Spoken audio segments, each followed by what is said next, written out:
Paripurna Daily Current Affairs discussion. Here we discuss different current affairs through by using the mind maps. Today is 27th October. Let us start with the first important article, that is from the mains point of view. It is on the constitutional morality. This topic is very important because previously also UPSC have asked question on this, and I think in 2025 also questions related to the constitutional morality is already asked. So you see the question, like, the constitutional morality is rooted in the constitution itself and is founded on essential facets. Explain the doctrine of constitutional morality. So these topics become important, and this is in the news because this term constitutional morality has been frequently used in the news. That's why today we found the article on this particular topic, and in this discussion we are going to discuss in detail about the constitutional morality, its meaning, its origin and other aspect. Let's discuss. First is the constitutional morality. First thing what we have to discuss here is that what is the meaning of constitutional morality. See, from the term you can understand here is that there are two words. One is the constitution and second is the morality.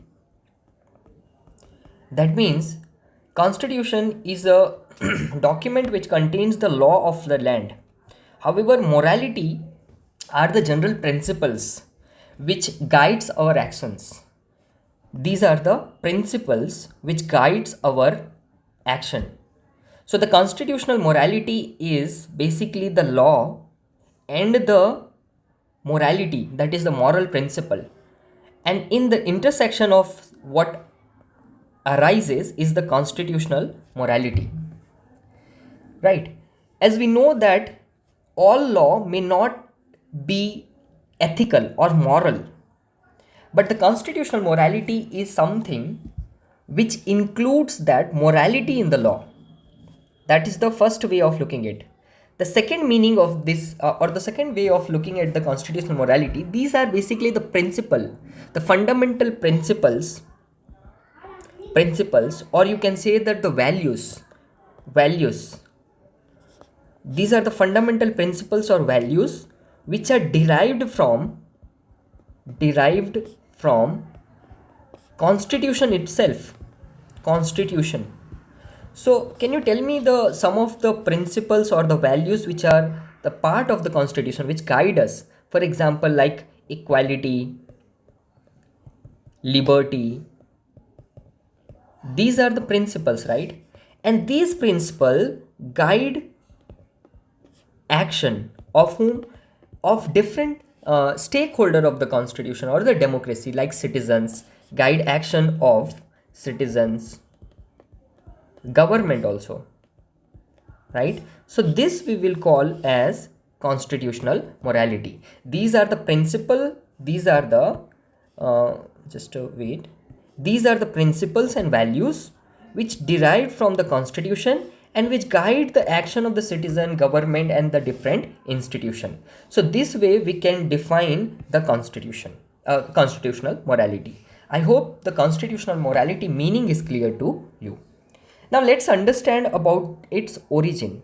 What is the origin of constitutional morality? See, as per the different literature, the historian George Grote,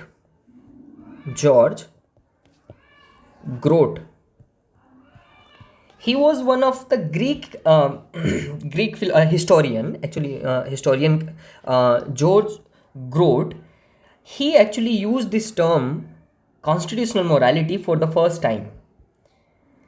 Actually, this word were used in the Greek history. In the Greece, in order to denote the different laws, the relationship between the law and the morality. In India, Dr. Bhimrao Ambedkar also used this term and said that constitutional morality is not a natural sentiment. It has to be cultivated. What Dr. Ambedkar said? Constitutional, this is very important sentence, constitutional morality is not a natural sentiment. It has to be cultivated. What Dr. Ambedkar is trying to say here is that it's not like the every citizen is by birth or the every citizen knows about the constitutional morality. We need to train, we need to teach and let our citizen know what the constitutional morality means. That is the what Dr. Ambedkar said, right? So this was the origin or some of the background of the constitutional morality. Now there is another concept related to constitutional morality is that what is the difference between constitutional morality versus constitutional law. Constitutional morality versus constitutional law, this we need to understand. Here there is one famous politician, or what we can say that the constitutional expert, and you must have heard about him, who is the Professor Dicey, A.V. Dicey. You must have heard who gave the concept of rule of law also, right? He observed the constitutional law have the two element. So the constitutional law have the two element. The element number one is the enforceable law. The enforceable part. There is enforceable law. However, there is second, which is the non-enforceable. Okay, enforceable law forms the constitutional. The law of the constitution. It is the nothing but the law of constitution. That means the laws which are written in the constitution. So these are enforceable. If this law is violated, if the constitutional is violated, it is enforceable by the courts. You can go to the courts. However, the second aspect is the convention of the constitution. Convention of the constitution. That is not enforceable. Conventions means like a kind of principles, certain principles or the values the stakeholder of the constitution or the democracy should follow. However, those are not written in the constitution. Hence, those are expected from the stakeholder but not enforceable. So that way you see that the constitutional law has been divided into two parts. One is the enforceable, another is non-enforceable. This convention of the constitution, which is non-enforceable, is nothing but the constitutional morality. So this is constitutional morality. Hence, from this discussion, what we got to know is that constitutional moralities are not enforceable. Not enforceable. This point you have to remember. However, it does not mean that the constitutional morality have no value. Actually, constitutional morality creates a ground to judge or to understand the enforceable part of the constitution. It helps the judiciary as well as the parliament to determine the spirit of the law. Okay, so it acts as soul of the law. Okay, so that way the constitutional morality is very important. Now let's see that how this constitutional morality have been determined or evaluated by different Supreme Court judgment. So Supreme Court cases related to the constitutional morality. So the first we will discuss the important cases here which were related to the constitutional morality. One very important case you must have heard is the Sabarimala case. Sabarimala case. In Sabarimala case 2018, the Chief Justice of India Deepak Misra said that the expression in Article 25, as you know, Article 25 talks about the freedom of religion, religious practices, right? In Article 25, there is reasonable restriction called as the public order or public morality. As per the CJI, Deepak Misra, according to him, that this public morality is similar to the constitutional morality. We need to understand or they determine this morality as something which guides our action. So this term or the relationship between the public morality which is there in Article 25 and the constitutional morality was established in the Sabrimala case 2018 by the Chief Justice of India at that point of time, Deepak Misra. Understood? So first case, important case related to the constitutional morality is Sabrimala case. The second important case is the Justice K.S. Puttaswamy versus Union of India case. This is famously known as the Puttaswamy judgment. Puttaswamy case. This case, as you know, this case actually brought the right to privacy as the part of Article 21. During this also, Supreme Court said that the constitutional morality should act as a guide for the government to guide its action. It should not violate the rule of law. It should not violate the rule of law and the right to privacy. The third important case is the state of National Capital Territory of Delhi versus Union of India. Here also, Supreme Court said that the constitutional morality should be the guiding principle for the executive as well as the legislature to determine the powers as well as the powers of the different organs of the government. Right? It said that the values like liberal values, consensus based decision making, responsibilities of the different constitutional offices should be decided based on the constitutional morality. We need to take into account the constitutional morality, though that means the principles of constitution. So this way, what we have discussed here is that the constitutional morality actually act as a guide to determine our action. It was originated in the Greece, and Dr. Ambedkar said it is not a natural sentiment, but we need to cultivate it. Constitutional morality and the constitutional law difference we understood: one is enforceable and another is not enforceable. Where it was implemented or the determined in our India in different constitution Supreme Court cases, that also we have understood here. Right? So this was the discussion related to the constitutional morality. We have discussed it through the through this mind map, and this one slide will help you to write any answer with respect to the constitutional morality. So let's move to the next important article, that is the Cyclone Montha.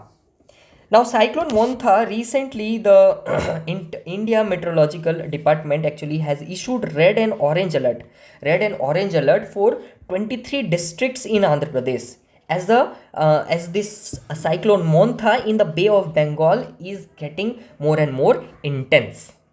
Now here we will discuss the concepts related to it. First, let's understand why this particular article is important. See, this is important because UPSC have previously asked question on the warning system of IMD. As here, see the red and orange alert.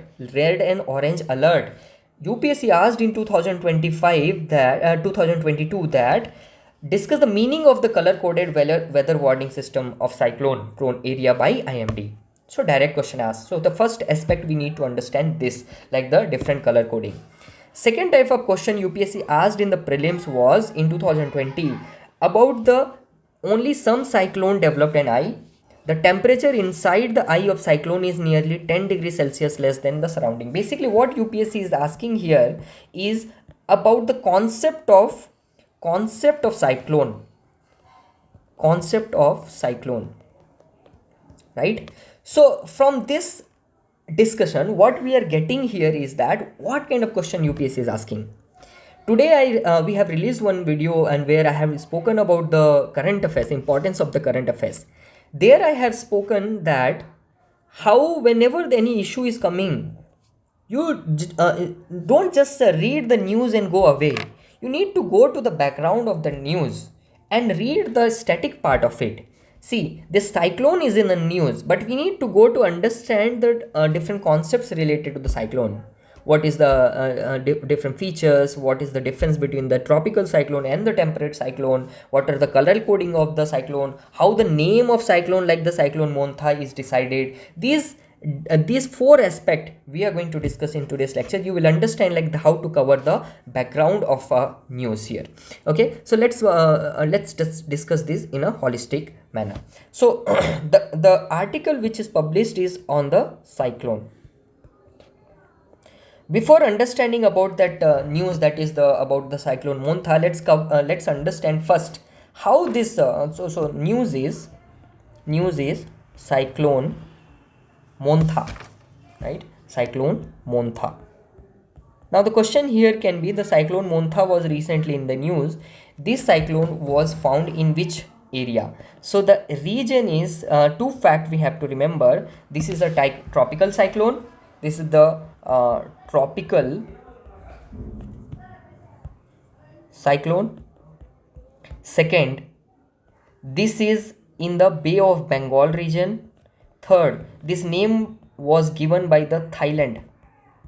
We will understand how the naming is done. So now cyclone Montha name has been given. Now let's understand how the naming of cyclone is done. Naming of cyclone.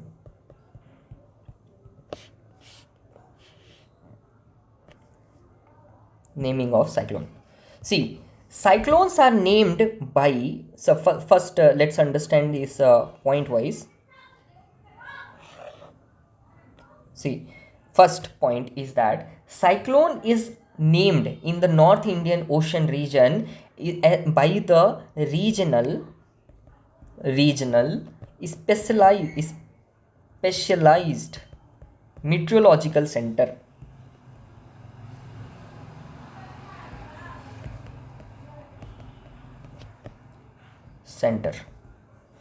It's in the New Delhi.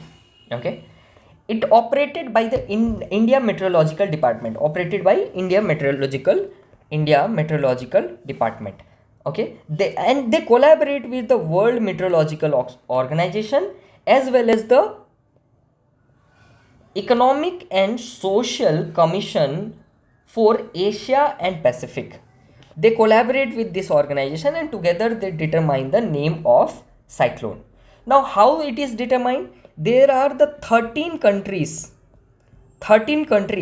in the Indian Ocean region, like countries like Bangladesh, India, Thailand, Maldives, etc. There are how many countries? 13 countries. Each country will give 13 names.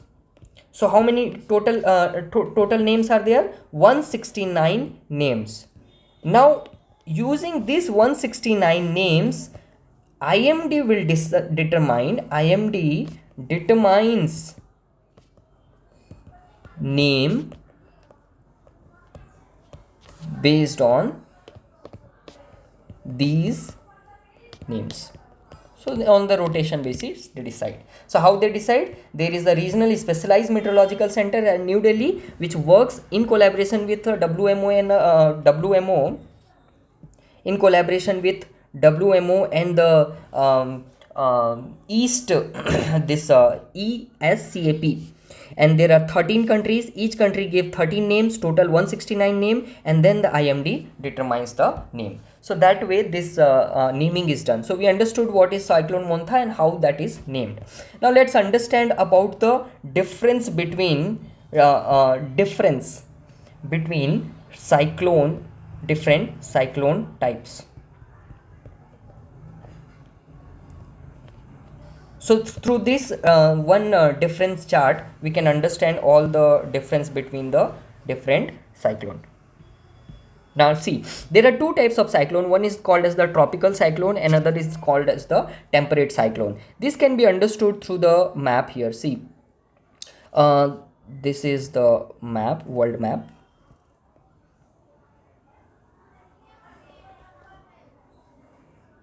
Okay, this is Australia, this is Japan, and here you have the UK, Sri Lanka. Now this is what? This is Indian Ocean region. In this Indian Ocean region, different cyclones are termed as the tropical cyclone. First, let's draw the tropical cyclone. As we know, this is the tropics. This region is the tropics. So the tropical cyclones are formed in this region, tropics, here 0 degree and 23.5 degree. And the next type of cyclone, that is the temperate cyclone, is formed in this temperate region, in the temperate region, in this region. So this is nothing but the 66.5 degree. This is temperate region. Temperate region. This is tropical region. Okay, this point you understood. And here in the Indian Ocean, it is called as the cyclone. However, here it is called as the typhoon in the typhoon in the South China, in the China Sea or the Pacific Ocean. In this region, it is called as the typhoon. And in the near the Australia, it is called as the Willy Willy. In the Australia, it is called as the Willy Willy. And in the Atlantic Ocean, in this part, it is called as the hurricane. So there are the different names of the cyclone. In Indian Ocean, it is called as the cyclone. In this part, it is called as the hurricane. In here around China, it is called the typhoon. And in the Australia, it is called as the Willy Willy. So let's write that also. Here it is called as the Willy Willy. Here it is called as the hurricane. Okay, and here it is called as a typhoon. Here it is called as the cyclone. Okay, so these are the different names of it. Now let's see the difference between them. Quickly we'll see that the tropical cyclone over the warm ocean, as we had seen in the map also, that it is in the warm region. It is in the 35 degree to 65 degree in the temperate region. Does the front is present? Here no front is present. Yes, front system is there, like there will be the warm front and there will be the cold front. So a cold air mass, this is the cold air mass, this is the warm air mass, together where they meet is called as the front. They push each other, and when the warm air mass is pushed by the cold air mass, it starts rotating in one direction. It is forms a cyclone. However, in the tropical cyclone, such a front is not formed. This is the eye of the cyclone. This is the eye of the cyclone, and the water, actually this is the low pressure region, and this is the ocean or the water body, and here it rotates in one particular anti-clockwise direction in the northern hemisphere, and this is the rain bearing region. Here the rainfall took place. So here there you won't see any kind of front in the tropical cyclone. However, in the temperate cyclone, you find the warm air mass, cold air mass, and together they form the front. Next is the size.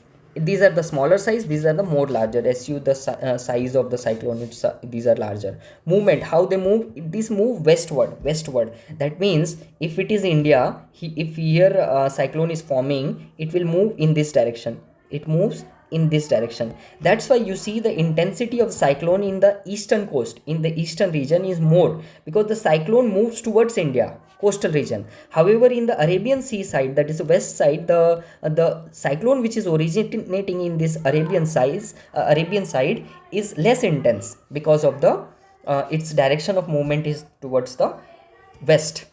Now the duration is the few days. It takes around 5 to 7 days. So these are the difference between the different cyclone. Now lastly, about the warning system, alert system.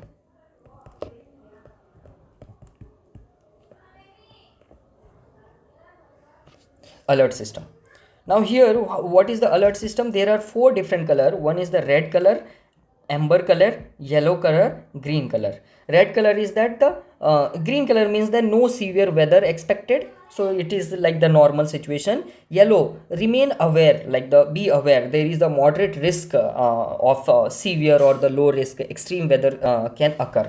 Amber is that the be prepared, like there is high risk basically of severe or moderate risk of extreme weather. Red means take action, there is a high risk of an extreme weather event occurring.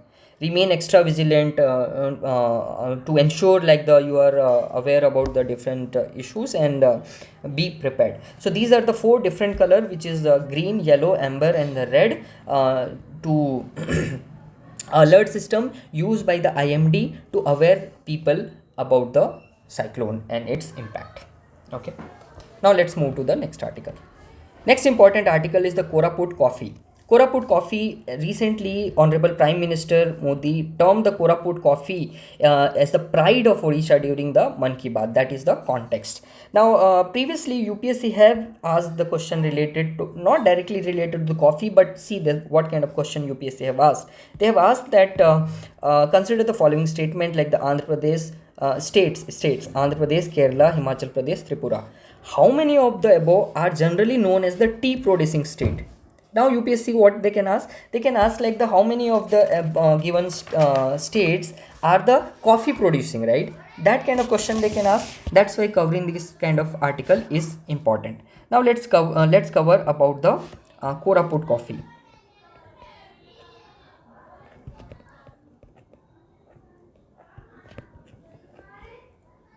The first thing, let's understand about the location. Location of what? Location of Koraput. Koraput is situated in the Odisha. As you see in the map here, that this is the map of Odisha. Here you have the India's map, and this is the Odisha. And in the southeastern Odisha, this you see the red color in the southeast Odisha. In this part, this district is called as the Koraput district. And here you can see that in the India map, it is bordering with this Andhra Pradesh and as well as the Chhattisgarh and this region. And this region is also famously known as the Eastern Ghat, right? This is nothing but the Eastern Ghat. Now this region is nothing but Eastern Ghat.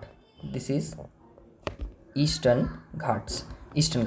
Now Eastern Ghat is known, especially this part is known for the coffee production because of its climatic situation. So let's understand about the geographical characteristics, why this particular coffee is produced here. What is the geographical features here? Geographical feature is that it is the part of the Eastern Ghat. So there are the higher elevation is there of around 3000 to 4500 feet. See, sometimes UPSC asks question on the geographical characteristics of the different crops, right? Second is that here reddish brown soil is there. Okay, that is also an important feature. Now as we had discussed about the geographical feature, now let's understand about the other coffee region, other coffee states, producing states. In the Man Ki Baat only, Honorable Prime Minister have mentioned about the other states like it is produced in Karnataka, it is produced in Tamil Nadu. In fact, Karnataka is the largest producer, even in the Kerala. These are also the major producer of coffee. The next question is that have this Koraput coffee got the GI tag? The statement can be made like the Koraput coffee got the GI tag with this name. The answer is no. Koraput coffee do not have the GI tag with this name. Actually, it is marketed as the Araku Valley Arabica. It is marketed as Araku Valley Arabica. As you know, Arabica and Robusta are the two coffee breed. Another breed of coffee is the Robusta. Robusta and Arabica are the two, the varieties of species of coffee which are widely produced in India. So this was about the Koraput coffee, the location of Koraput. It is in Odisha, and then the geographical condition, it produced in the higher elevation and with the reddish brown soil. And other coffee state like Karnataka, Tamil Nadu and Kerala, and GI tag has not been given to this particular product, and this is marketed as the Araku Valley Arabica like other coffee products. Let's move to the next important article, which is the cell to sentence scale. Now here from the what is the news? The news is actually Google have developed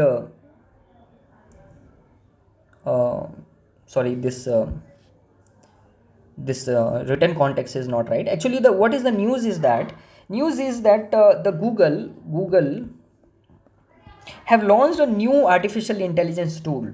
new artificial intelligence tool which is studying the cells, which is the studying a large amount of data related to the cell, and by studying the cell it is producing the different information. By studying the large amount of the data, it is producing the information in the form of sentence, that is in the form of simple sentence actually, which can be understandable by the scientists instead of the just cellular data. I mean, not just the raw data, but it is providing a simple sentences. Now this data is being used to understand different medicines, understand cell functioning and responses. So this is the actually what it is happening, cell to sentence scale. Basically there is one cell is being this information is being fed to the AI, which is creating the sentences, which is being used to understand the different cellular activities and the response of the cells in our body to the different different medicines. And in that process there is one CX4945 or something, the medicine is there. Basically it's a new kind of use has been discovered using this AI data, new kind of application. It has not discovered the new medicine, but a particular medicine which was already discovered, how this medicine can be used to create the new to treat a new kind of disease in the different way of treating the disease is identified using this artificial intelligence. And that is the news actually. But just what we need to understand, what we need to know here is that cell to sentence, it is a artificial intelligence tool by the Google, which actually reads the cell to determine the different functioning of the cell in a simple way, which can help us to find out different pharmaceutical effect on our cell and the body. That much you need to know about this particular article. Let's move to the next article, that is the ASEAN. Now, as in the last article also we had discussed about there is the ASEAN summit is going on, which is the 47th ASEAN summit, and Honorable Prime Minister have addressed this summit through virtual means, and it is being taken place in the Malaysia currently. Now in this article, what is important here to cover about the ASEAN? As you know that the UPSC asks questions on the international organization, so most important aspect is the members, which are the members of this particular organization, which is the ASEAN. See, there are 10 members here, that is Myanmar, Laos, Thailand, Vietnam, Cambodia 5, Philippines, Brunei, Malaysia, Singapore, Indonesia 10. In this particular summit, that is the 47th summit, one new member has been added to the ASEAN, that is Timor-Leste. So now this becomes very important for us, that we need to remember this, that this new institution has been new country has been added to this particular association, that is the ASEAN, right? So this becomes important for our prelims point of view. Now how the background of this ASEAN, when it is originated, what is the motive, some features of ASEAN.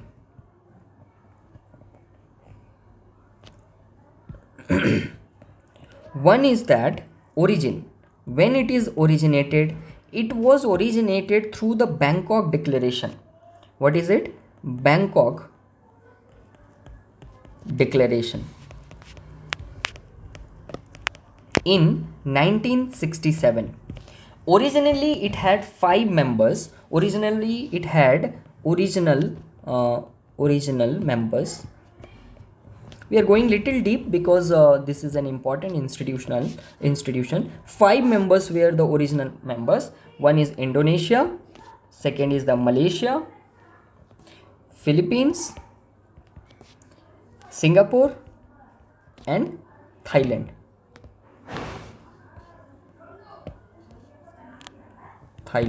Okay, these are the 5 original members, and currently it has the 11 members. Okay, and what are the key objectives? See, mostly the objective of these kind of institutions are similar. Three important objective it has. One is the political, the collaboration. Second, political aspect, basically political and security aspect. Second is the economic aspect, ASEAN economic cooperation, and third is the socio-cultural collaboration. These are the four objectives of ASEAN, and this okay, so these are about the ASEAN. We need to remember the membership as well as the features of some facts about the ASEAN. Let's go to the next important article, that is constructed wetland. This constructed wetland.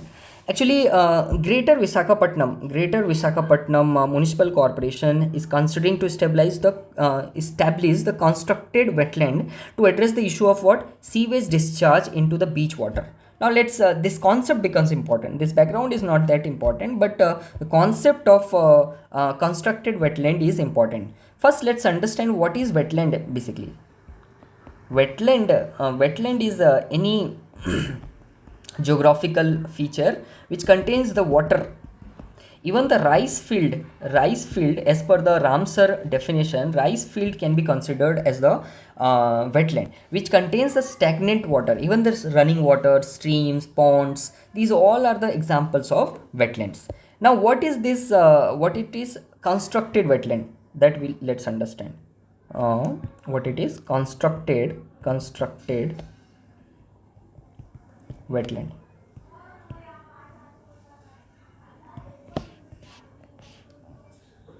So first is, what is the concept?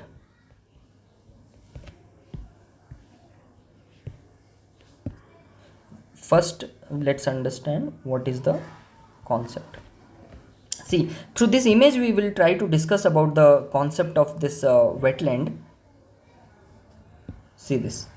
See, simple. The constructed wetland is the concept here is that this is nothing but the artificial wetland. Artificial wetland.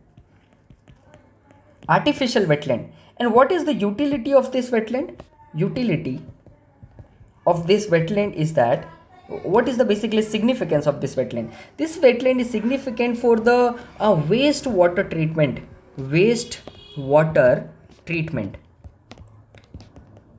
See, remember, the wetlands are known as the purifiers. These are the natural purifiers. Basically, the wetlands absorb the sediment through the sediment. It absorbs some of the pollutants. Wetlands actually purify the waters, and that's why these are also known as the kidney of ecosystem, because it filter out the polluted water.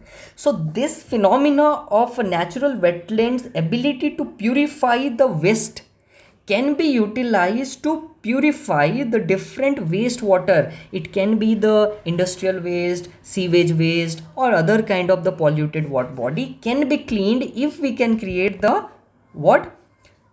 artificial wetlands, which are known as the constructed wetland. So we are creating artificial wetland in order to clean the wastewater. This wastewater can be sewage water, which the Visakhapatnam Municipal Corporation is doing. It can be the industrial wastewater. So for cleaning purpose, cleaning of these things, this artificial wetland is used. Here what we do is that, see here, inlet. Here the wastewater is transferred in this constructed wetland. Here you have the different gravels. These are the different gravel. These are the fine gravel. These are the coarse gravel. And here some plantation have been made. Plantation, that is the different crops or different plants have been grown, which will be able to absorb some of the waste element or the some waste particle into its roots. and some this here some slope is created so that the water can flow in this direction. So this system of wetland is created. It is the artificial way of creation of the wetland, so that the waste water can be absorbed in this wetland and the clean water through the outlet can be released. Clean water here. Okay, so this is the polluted water. So this way the water is being treated using the constructed wetland, and this is the concept of cleaning. Next is the Qandil Mountain. Qandil Mountain. So here, why it is in the news? First of all, why it is in the news? Kurdish Worker Party, militant. It is a militant group. They announced that the Qandil Mountain that it was withdrawing all its militants from the Turkey. Let's understand the map, which is very important for us. This is the Asia's map, and here you see India. This is India. In the western part of India, here you see the country Turkey, Syria, Iraq, Iran. Remember these countries. These countries are important. In this location, in this particular point, here comes one location. In this location, there is the mountain called as the Qandil Mountain.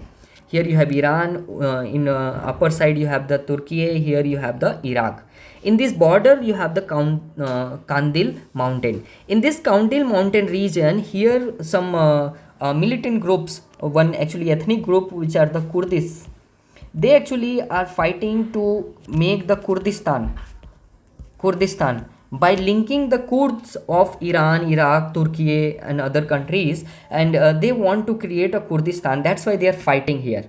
Now here the news is that these Kurdish organization actually giving up their arms in this particular region, that is the Qandil Mountain. So this Qandil Mountain, which is in this particular region, this location is important for us, not other aspect. Okay, so these are the articles we had discussed today. 7 important articles from pre as well as the mains point of view. Thank you so much for today's discussion.